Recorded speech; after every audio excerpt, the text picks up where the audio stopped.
বৈষম্য বিরোধী ছাত্র আন্দোলন চলাকালে কুমিল্লার পুলিশ লাইন্সে শিক্ষার্থীদের উপর হামলার ঘটনায় মামলায় ৬ আইনজীবীকে কারাগারে পাঠানোর নির্দেশ দিয়েছে আদালত। কুমিল্লা আইনজীবী সমিতির সাবেক সভাপতি, সাধারণ সম্পাদক সহ আওয়ামীপন্থী ওই ৬ আইনজীবীর মধ্যে ৪ জন জামিন আবেদনের জন্য আদালতে উপস্থিত ছিলেন। অপর ২ জন পলাতক রয়েছেন। সোমবার বিকেলে কুমিল্লার সিনিয়র জেলা ও দায়রা জজ মোহাম্মদ মাহবুবুর রহমান ৬ আসামির জামিন না মঞ্জুর করে কারাগারে প্রেরণের নির্দেশ দেন।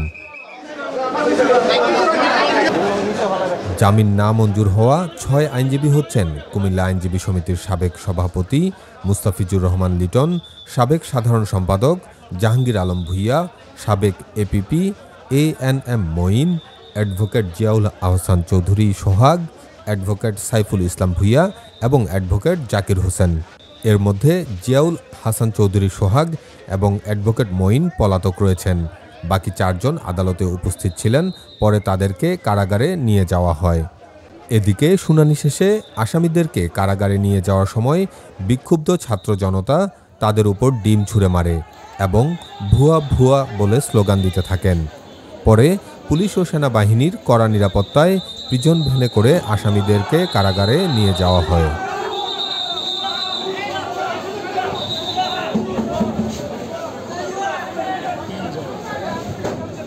আদালত সূত্রে জানা গেছে, ছাত্র জনতার আন্দোলন চলাকালে ৩ আগস্ট কুমিল্লার পুলিশ লাইন্স এলাকায় আন্দোলনকারীদের উপর হামলার ঘটনায় গত ১১ ফেব্রুয়ারি কুমিল্লা সদর উপজেলার ডুমুরিয়া চাঁদপুর গ্রামের মোহাম্মদ আমির হোসেনের ছেলে মোহাম্মদ ইনজামুল হক রানা বাদী হয়ে কোতোয়ালি মডেল থানায় একটি মামলা দায়ের করেন।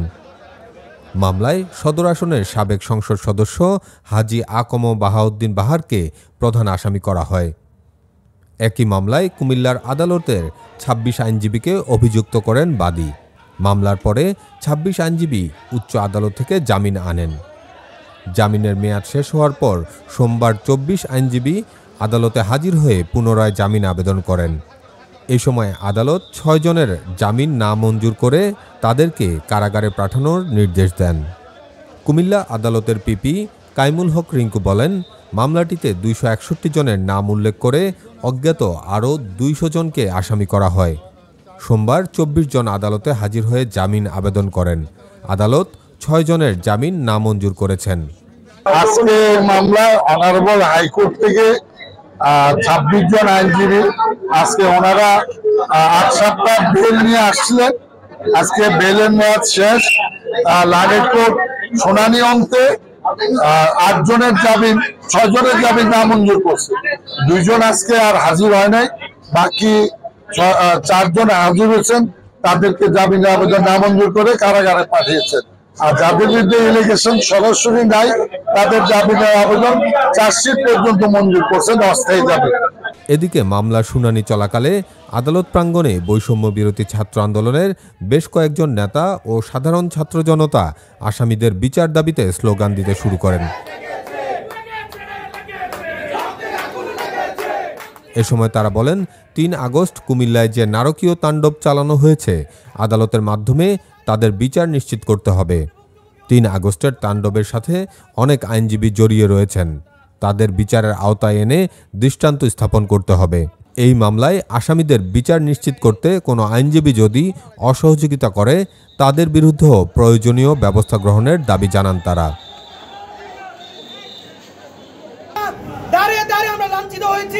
আমরা ভুক্তভোগী হয়েছি, আমাদের বোনেরা রাস্তায় মার খেয়েছে।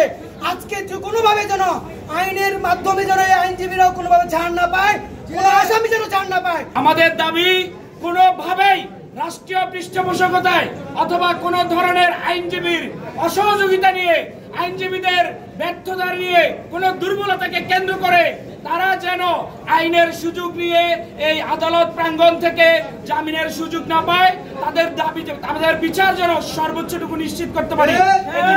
আমরা সাধারণ ছাত্র জনতা স্পষ্ট করে বলে দিতে চাই, সরকার অথবা পুলিশ প্রশাসন যদি তাদের এই দুর্বলতা দেখিয়ে ওদেরকে সহজে পালাতে বাধ্য করে, তাহলে আমরা জনতাই ওদের বিচার করে ছাড়ব।